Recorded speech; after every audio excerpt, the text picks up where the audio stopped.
at kapatawaran. Itulong sa amin tialay kay Jesus na poong mahal. Mga kaluluwa'y bigyan ng daingay kahirapan.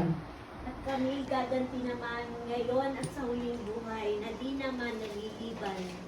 Kung kami nagkakautang pagkat Diyos na maalam, siya namin tinatawagan. Mga kaluluwa'y pakinggan ng Daingay kahirapan. Ang sa Arkanghel Saysay na langit aming kakamtan, kung anong lagay at bagay ng taong nagkakapisan, sa nobenaryo ipagdasal kami sa Diyos na poong mahal.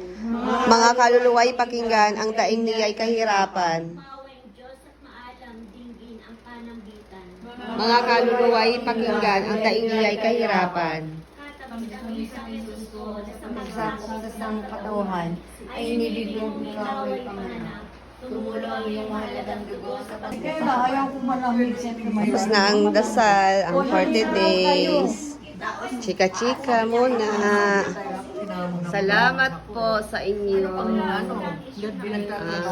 God bless po. Salamat po sa ating pagdadasal dito sa aking asawa. Tapos na 40 days. Antayin na lang natin ang